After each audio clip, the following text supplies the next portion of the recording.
Ahí está, Leo, estamos grabando, todo tuyo. Bueno, perfecto, ahí acepto la notificación. Bueno, ¿qué tal? ¿Cómo están? Mi nombre es Leonardo Colombo, soy uno de los coordinadores de GAOM, el Grupo Austral de Observadores de Meteoro.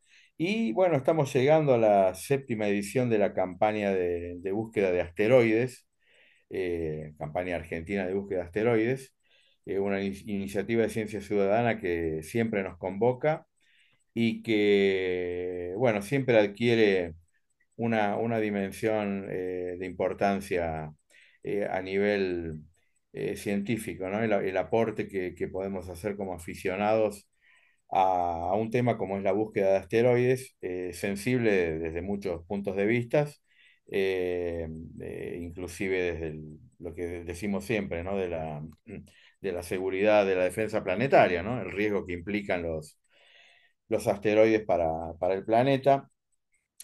Y bueno, una campaña que siempre nos deja satisfacciones. A veces hay más posibilidad de encontrar objetos, a veces menos, pero siempre es satisfactorio saber que uno está haciendo una contribución a la ciencia desde este lugar de científicos ciudadanos.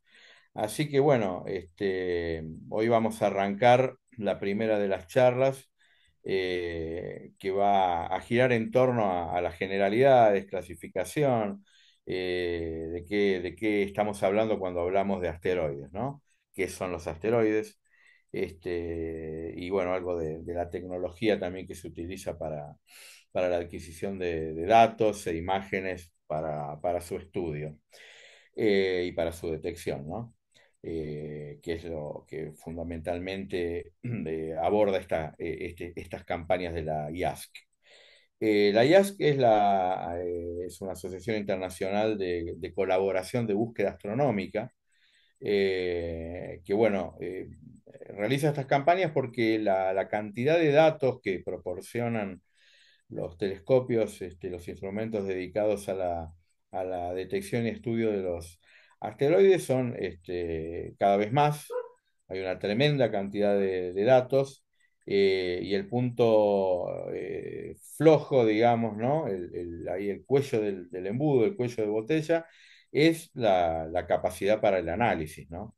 No hay tanto recurso humano y el software dedicado tiene sus límites, ¿no? A pesar esta es una de las cosas donde a pesar del avance de la tecnología y del software, vemos que sigue siendo necesaria la intervención humana fina, en este caso, bueno, de una persona frente a una computadora utilizando nuestros ojos y nuestra capacidad para detectar en base a los parámetros que ya van a conocer si el objeto que estamos observando se trata de un asteroide o no.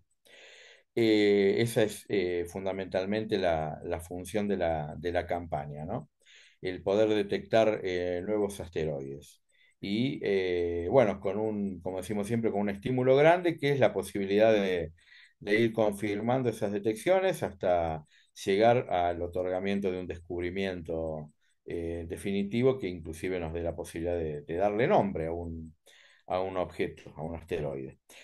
De manera que, bueno, las campañas son siempre interesantes, siempre participa mucha gente y nos alegra poder colaborar en la organización de estas campañas.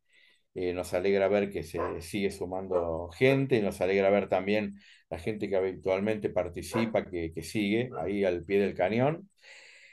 Así que bueno, les quiero dar la bienvenida. Hoy vamos a tener esta charla acerca de las generalidades. Mañana, a la misma hora, a las 18, va a estar Pedro Valenti dándonos la charla más precisamente, más específica sobre la modalidad del trabajo que se va a hacer en campaña, cómo se va a trabajar en equipo y el manejo del software que se nos entrega de manera gratuita para la campaña que es astrométrica. Esa va a ser la charla de mañana. Así que bueno, sin tomar mucho más tiempo, los voy a dejar ahora con el profesor Claudio Martínez, que como les decía, nos va a introducir en el tema de los asteroides. Excelente, Leo, como siempre, súper resumen, bien clarito, sin dudas. Bueno, Gracias. les voy a comentar realmente la parte más importante de estos días, es la charla de Pedro, que es el uso específico del software para hacer el análisis de las imágenes.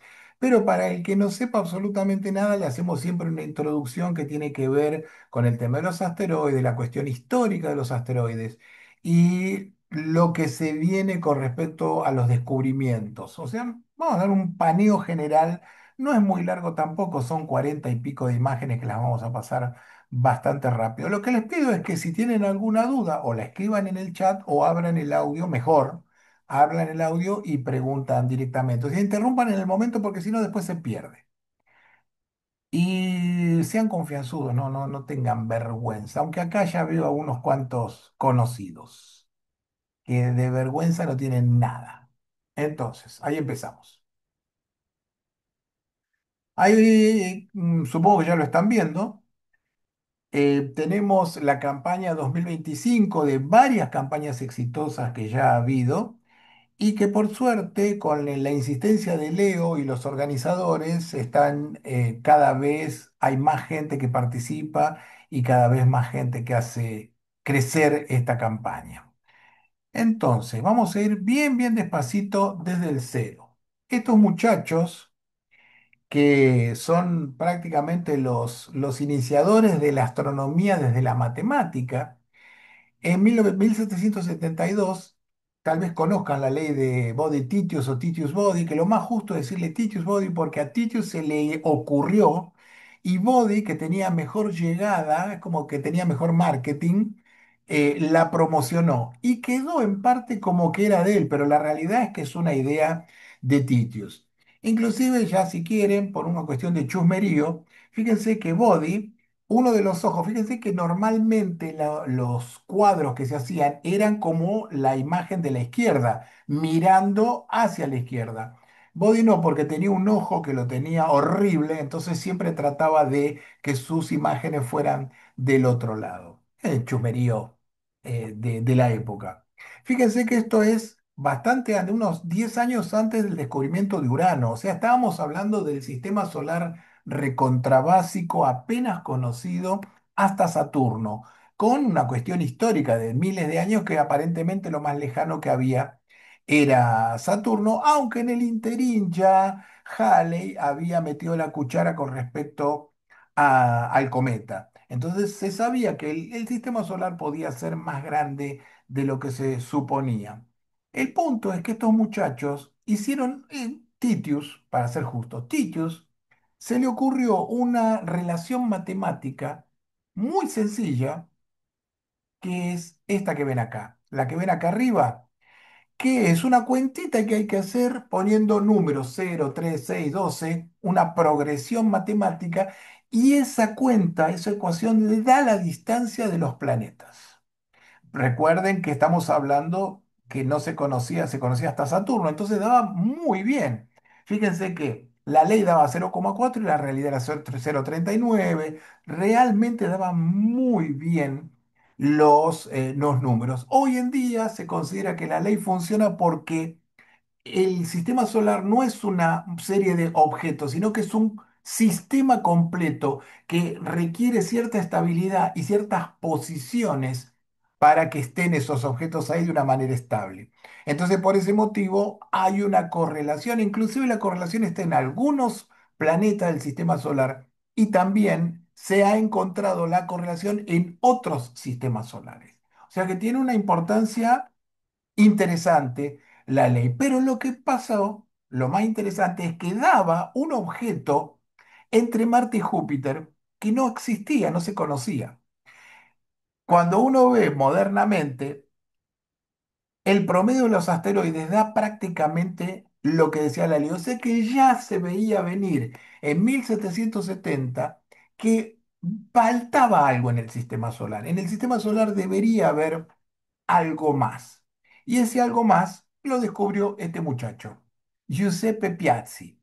Piazzi, un astrónomo italiano, que lo que hizo fue hacer búsquedas, como se hacía antes, ponías el ojo en el telescopio, empezaba a mirar y ver que no había lo que había cambiado. Por ejemplo, se dibujaba en una parte del cielo y mañana volvían a hacer el mismo análisis y lo que se había movido. O sea, prácticamente era un milagro haber encontrado un asteroide con esas técnicas tan feas, pero convengamos que Ceres, el primer en ese momento asteroide, era bastante brillante, es un objeto de magnitud 7 más o menos. Entonces es bastante fácil, es muy llamativo y como no está muy lejos, se mueve bastante rápido. O sea, en unas horas, si empezás a observar a las 11 de la noche y terminás a las 4 o 5 de la mañana, ya se nota que hay una pequeña variación de posición. Entonces, él descubrió esto, de nuevo chusmerío barato. Fíjense cuando lo descubrió, el 1 de enero de 1801. O sea que no le importaron nada la fiesta. Del 31 al primero el tipo estaba observando, no estaba en otra cosa. Y se los llama asteroides porque son parecidos a estrellas, son como estrellas. Porque cuando lo miras con el telescopio es una estrella, la única diferencia es que la ves que se va moviendo día tras día en el cielo. Ese es el telescopio que utilizó para el descubrimiento. Fíjense la cosa absolutamente incómoda para usar. Uno está acostumbrado hoy con los telescopios automáticos o las monturas ecuatoriales. Y es una tontería hacer el uso del telescopio. Estos telescopios eran muy difíciles de usar. En general requerían ayudantes. Y lo comento para que se den cuenta lo que significaba hacer un descubrimiento. Tenías que tener un equipo de gente trabajando con vos, ser muy ordenado con las observaciones. Y de esa manera se lograba hacer un descubrimiento. Entonces fíjense que Ceres, que se lo clasificó como el primer asteroide, en 2006, igual que Plutón, se lo reclasificó como planeta enano, porque tiene las características de un planeta enano más que de un asteroide. Un asteroide es un poco diferente esa clasificación. Y acá tienen unas imágenes tomadas, tres fotos diferentes, y esto voy a aprovechar para introducir un poquito cómo se usa la astrométrica. Si vos tenés tres imágenes, agarrás y sacás tres imágenes del cielo con 2 horas, estoy inventando, 2 horas de separación entre una y otra. Una a las 0 horas, una a las 2, una a las 4. Las superpones y obviamente las estrellas se van a superponer y el asteroide que está en movimiento se lo va a ver cómo va recorriendo el cielo. Acá tienen dos asteroides que son claramente visibles en esta imagen. Entonces, los primeros asteroides, el primero que se descubrió en 1801 fue Ceres, Pallas, Juno. Los primeros 10 asteroides, fíjense que se descubrieron entre 1801 y 1849. Casi 50 años para descubrir 10 asteroides. Realmente era muy difícil la búsqueda porque no había tecnología, había que poner el ojo, el telescopio, que en general en esa época tampoco eran de una enorme calidad, y de esa manera hallar los objetos.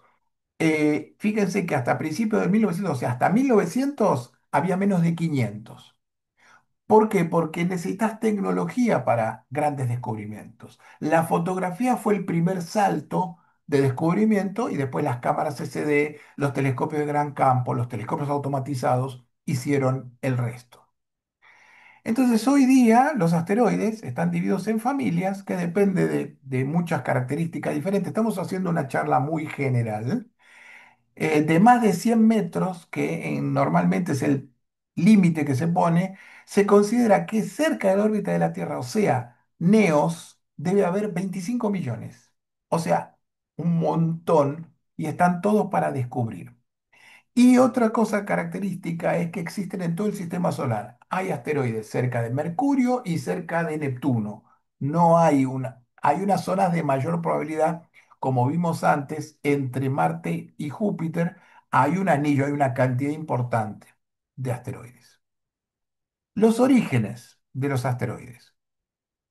Todas las estrellas saben que se forman en nebulosas. Esas nebulosas suelen tener hierro, suelen tener material duro, silicatos, y esas rocas finalmente van a dar el origen a un sistema solar. Fíjense que esta es la nebulosa de Orión, con varios, es una foto del Hubble, donde se ven sistemas solares en formación. O sea, si nosotros hubiéramos podido sacar una foto de nuestro sistema solar hace casi 5.000 millones de años, habríamos sacado una foto muy parecida a esto. Y esto es una ilustración. ¿Qué es? Que el objeto empieza a rotar, va perdiendo masa y queda una parte central con la estrella y alrededor un disco que tiene gas y tiene esas rocas que les comentaba inicialmente. Esas rocas posteriormente van a ir chocando estrellas, se llaman planetesimales, y formar los planetas mayores que tenemos en el sistema solar, que son hasta ahora 8. Pero hubo un montón de esas piedras que no chocaron con nadie, que se quedaron ahí y son los asteroides.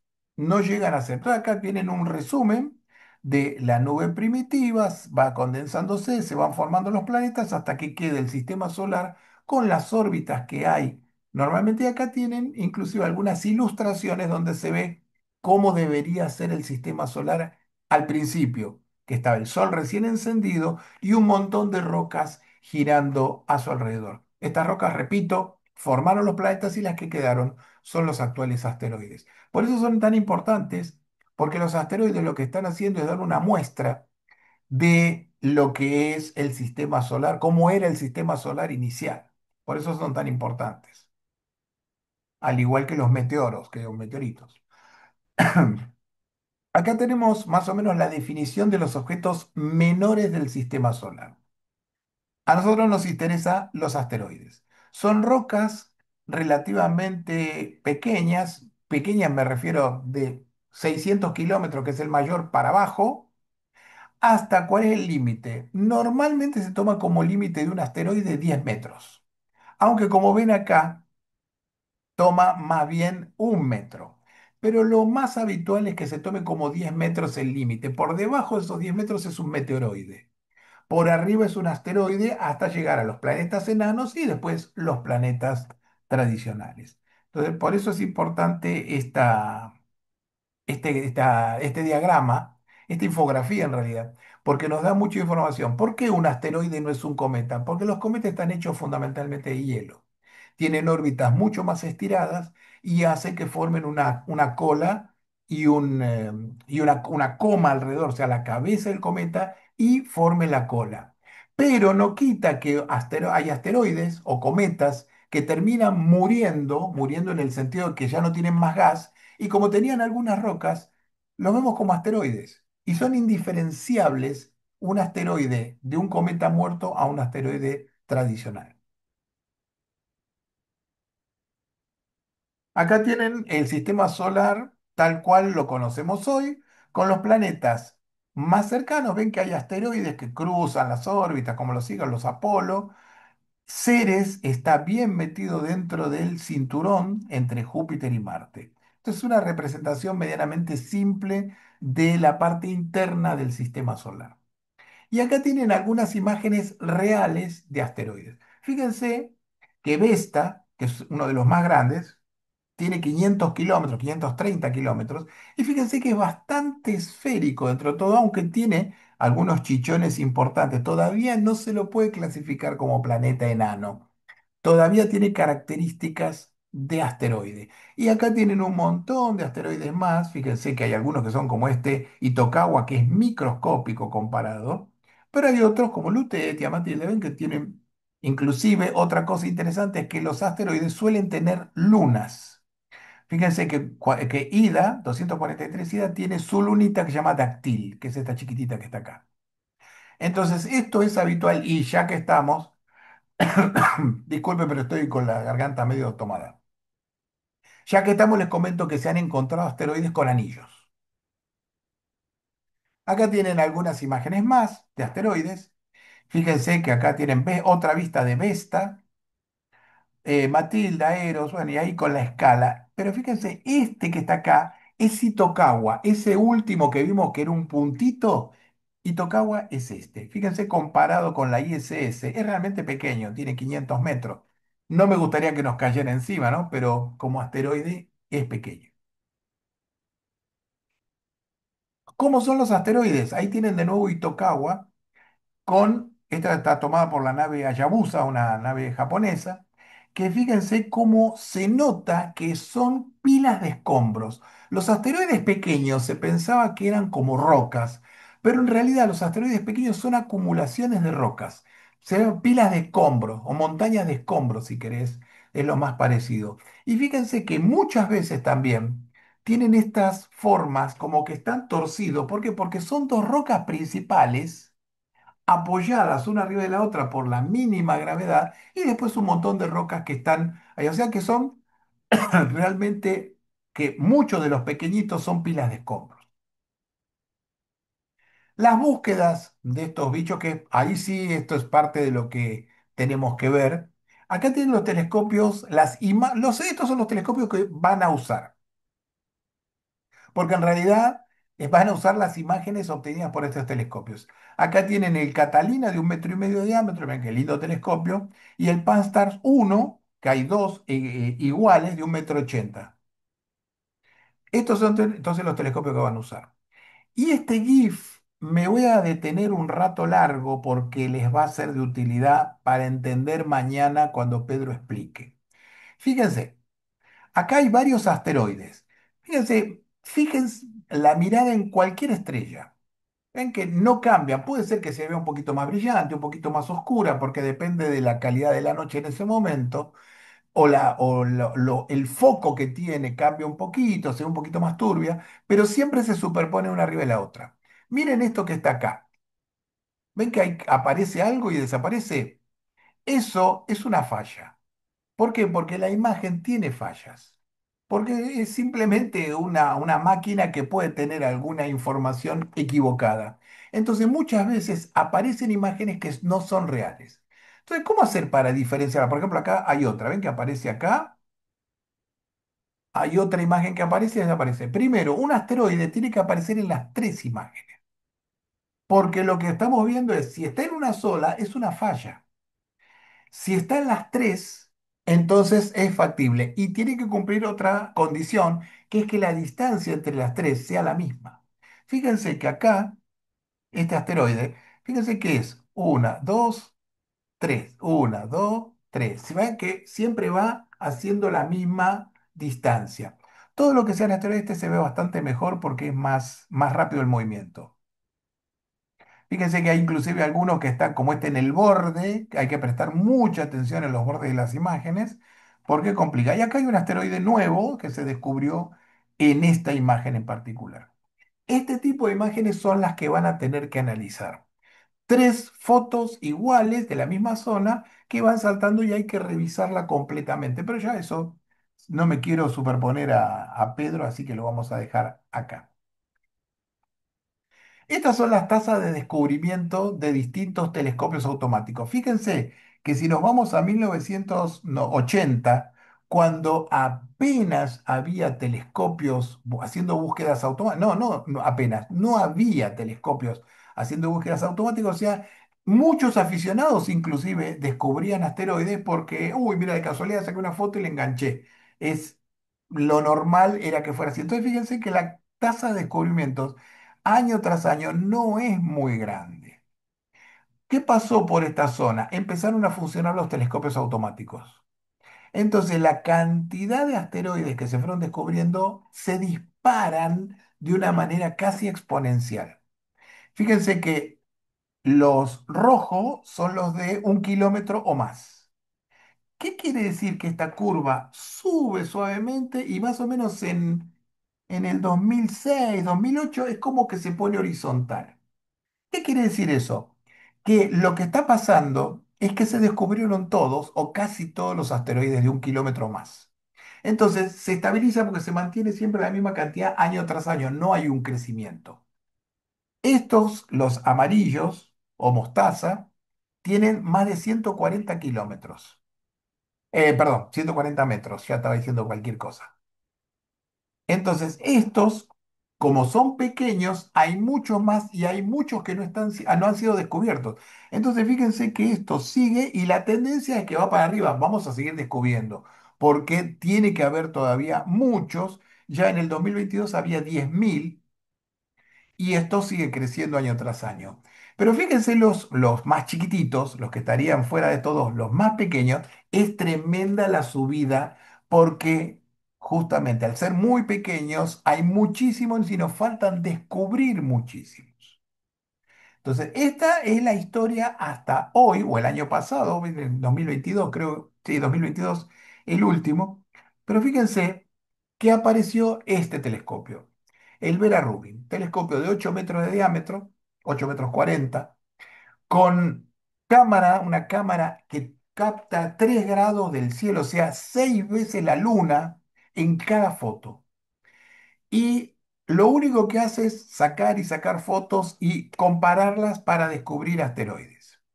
O descubrir lo que sea. Estamos hablando ahora de asteroides.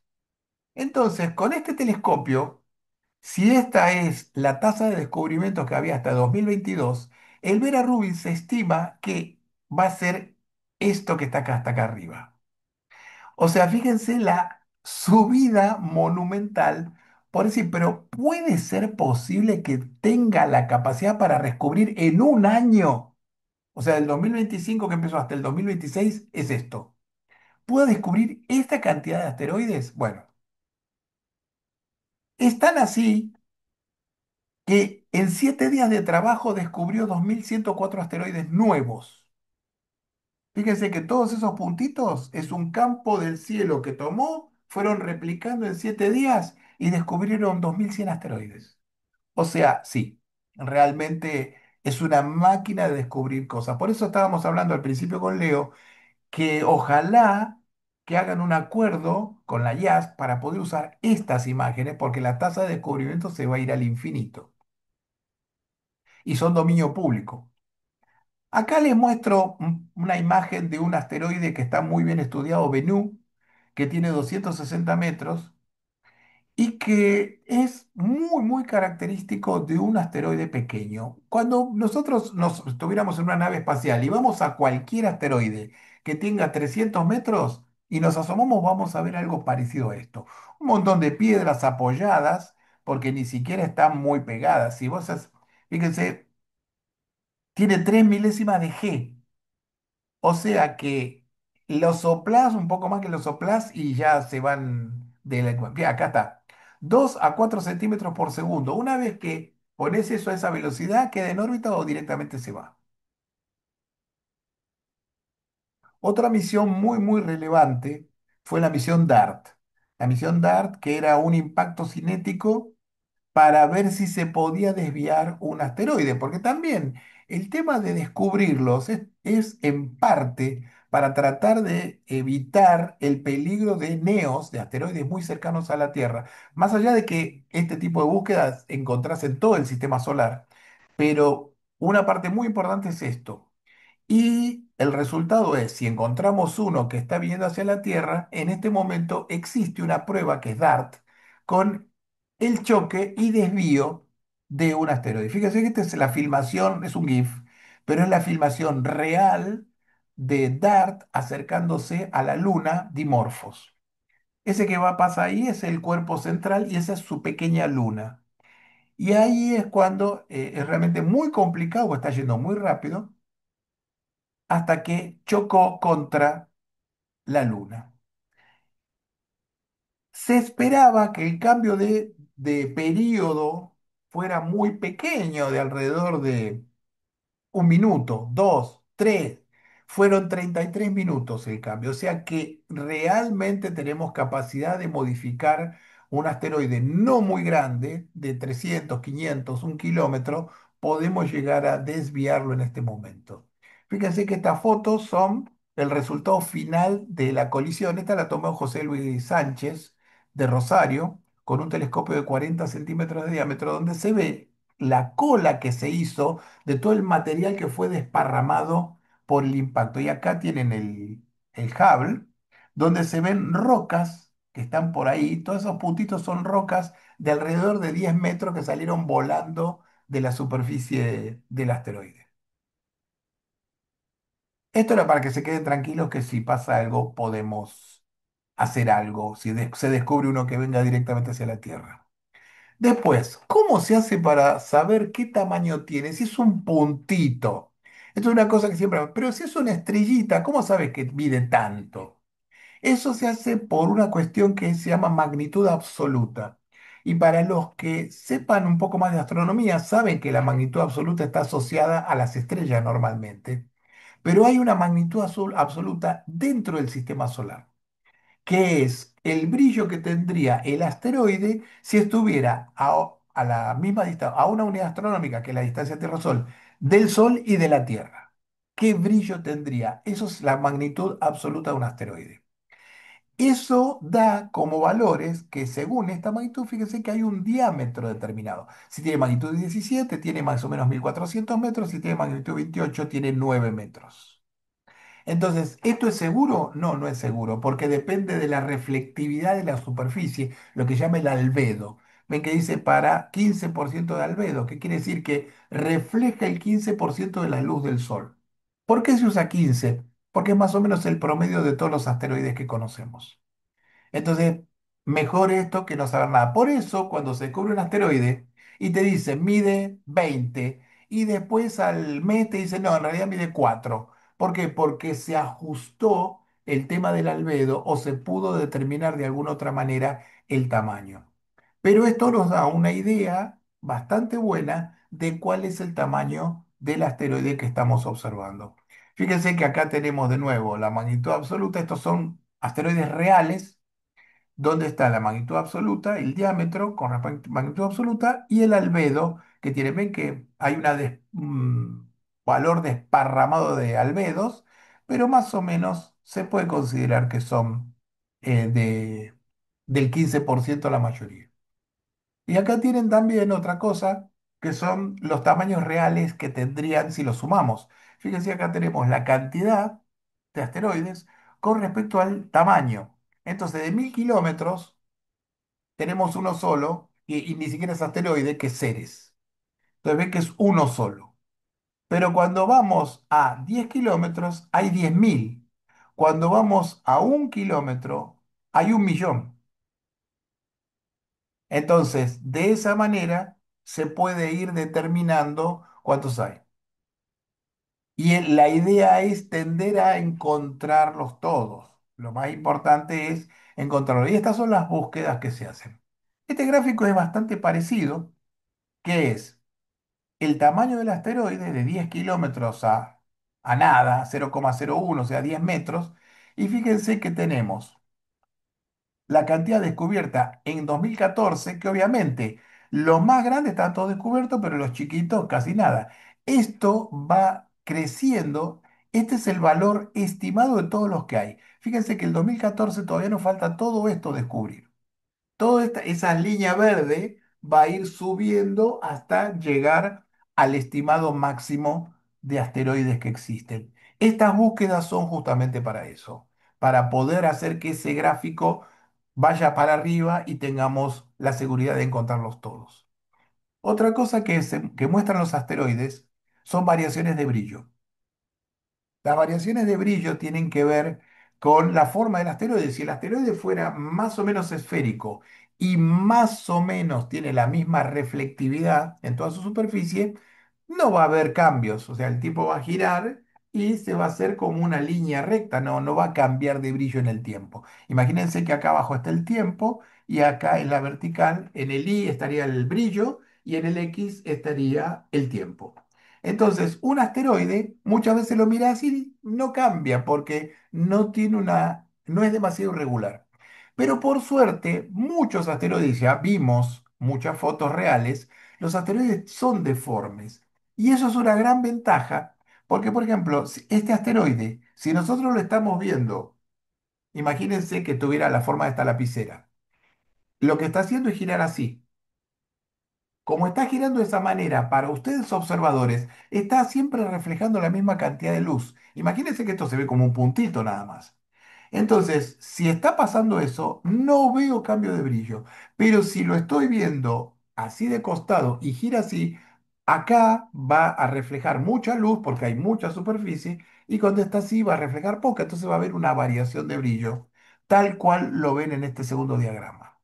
Entonces, esto se utiliza para sacar la forma de los asteroides. No tanto el tamaño real, sino la forma que tiene.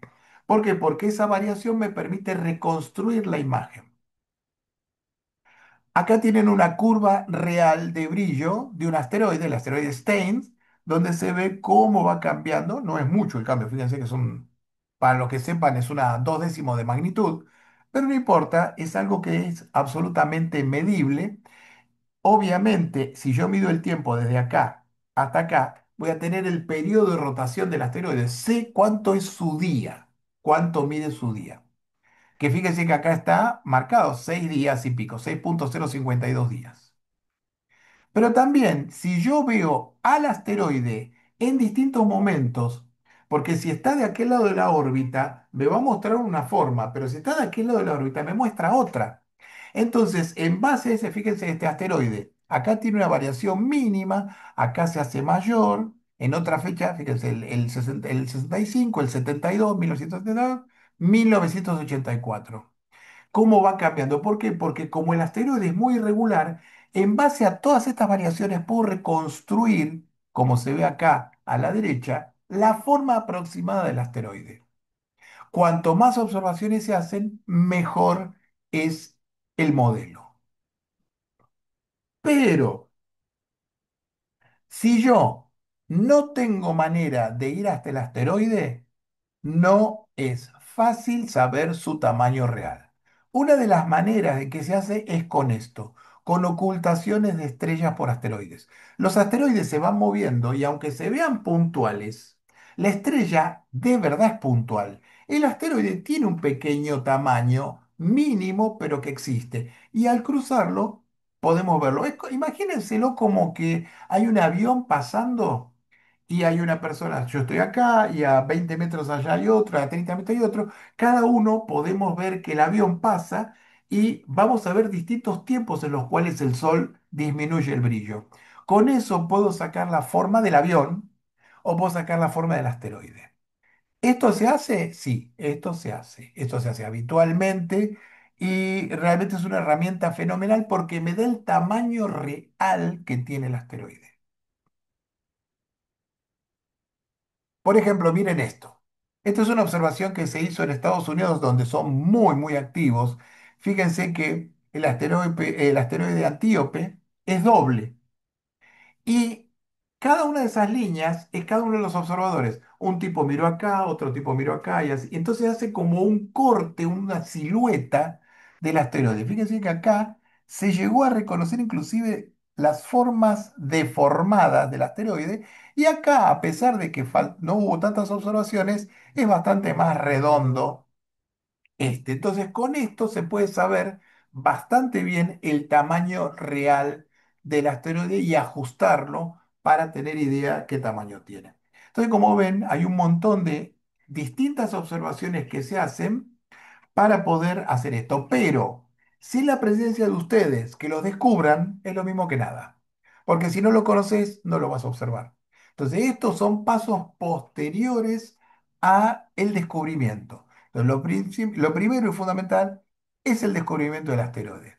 Esto, se los pongo como comparación, es una observación que hicimos hace muchos años, donde en 2003, donde pudimos detectar la forma del asteroide Cleopatra y que se ajustaba perfectamente a la forma que ya se había determinado por otras técnicas. Entonces, el punto es que con un telescopio con esta técnica, y se las estoy vendiendo también la técnica, con esto, con un telescopio de 20 centímetros de diámetro, estás viendo detalles que requerirías un instrumento de al menos 8 metros como para ver esto. Así que realmente es muy, muy útil y es una herramienta más para poder conocer los telescopios. Creo que era la última, sí, sí, era la última. Vieron que le decía que no, no iba a ser muy largo, no, no era el objetivo agotarlos con tanta información. Entonces, no sé si quieren hacer alguna pregunta o les quedó alguna duda. Anímense a preguntar, no les va a pasar nada. Ahí hago un comentario, Claudio. Bueno, estuve fijándome ahí sobre lo que comentabas acerca del Vera Rubin y hay mucho movimiento por lo que se ve ahí en el diseño incluso de herramientas y programas para el procesamiento de datos, o sea, hay mucho que se está desarrollando todavía. No hay nada en relación a la IASC, pero sí en su universo hay un proyecto no de asteroides, sino de cometas, de Ah, detección de bien. cometas. Así que bueno, interesante el proyecto para detección de cometas para quien se quiera sumar en la página de su universo. Ahí en el chat voy a compartir la página directamente de su universo, porque la verdad que hay muchos proyectos de astronomía interesantes en los que uno en los ratos libres puede participar. Yo he participado varios en clasificación de galaxias, búsqueda de exoasteroides, estaba viendo hay uno de búsqueda de exoasteroides, o sea, bueno, para quienes sean aficionados a la astronomía, hay muy lindos proyectos en ese rubro para participar. Así que voy a dejar el enlace también a, a su universo. Perfecto.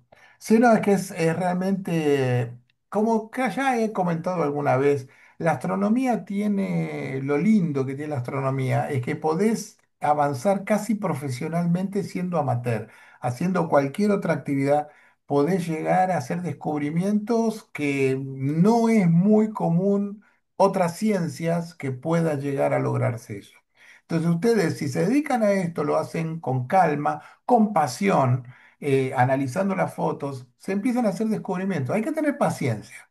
Hay que tener paciencia que uno en estos momentos de tanta locura que todo lo queremos con lo inmediato, esto les va a enseñar a ser pacientes. Hay que tener mucha calma, tratar de ir investigando, tratar de ir analizando. Pero la ciencia ciudadana es algo que se viene y viene pisando bastante fuerte, porque como decía Leo, el análisis, pues sí, pero lo que haga la inteligencia artificial no se puede todavía, no anda tan bien. Inclusive tienen un problema en el Vera Rubin, que como tiene tanto campo de visión, los satélites están permanentemente pasando y arruinando las imágenes y están tratando de hacer software de eliminación de imágenes, pero no se logra. Es muy difícil eliminar el trazo del asteroide, perdón, del asteroide, del satélite, y que no arruine la imagen o que se pierda información de la imagen. Entonces es un problema grave y nuestros ojos tienen la virtud de poder solucionar gran parte de eso. Entonces, por los próximos años al menos creo que vamos a seguir disfrutando de poder hacer estas cosas sin que nos ganen las computadoras ni la inteligencia artificial. Sí, tal cual, Claudio. Ojalá que el Vera Rubin, que va a, yo calculo que sí, porque si va a ser, como explicabas, eh, tan monumental el nivel de datos bueno, que se van a estar tirando, aparte de los descubrimientos, ¿no? En sí, creo que va a haber mucho lugar para la práctica de la ciencia ciudadana y los proyectos de ciencia ciudadana. Yo siempre pondero también que, como decís vos, no sé si en otras disciplinas pasa esto. A mí siempre me alucinó el hecho de, más allá de alguna que otra discusión entre aficionados, profesionales, mayormente la gran característica de la astronomía es que no solo permite la participación, digamos, de un ciudadano común que no hizo una formación universitaria, sino que propicia métodos, programas de formación, software para que uno pueda trabajar. Eso la verdad que es muy, por un lado muy ponderable y por el otro lado muy inteligente, ¿no? Sin dudas, es potenciar de manera exponencial eh, los científicos, ¿no? La existencia de científicos. Así que bueno, esta campaña es una muestra de eso y es muy lindo ver sumarse gente con estas inquietudes, ¿no? Totalmente, totalmente. Bueno, Leo, si querés, como parece que están tímidos y no van a preguntar, vamos a dejarla que pregunten mañana con Pedro. Perfecto, exactamente. Sí, sí, sí, sí. Bueno, igual busquen su universo, su como con ZOO de zoológico, su universo, todo junto, porque bueno, ahí no copié el link. Y bueno, mañana, como decía Claudio, viene la parte medular en cuanto a lo que es el trabajo de campaña a las 18 horas. Así que bueno, los vamos a estar esperando ahí con el manejo de astrométrica. Y bueno, los tips ahí para el abordaje en equipo y cómo manejarse con el examen de las imágenes, ¿no? Gracias a todos por participar. Gracias, Claudio, por la charla. como siempre. Y bueno, nos estaremos viendo mañana. Bien. Ahí se animaron por el chat. Dan las gracias por todo. Y sí, sí, sí. Listo. Nos vemos mañana entonces, gente. Fantástico, hasta mañana. Le doy un abrazo. Chao, chao, chao.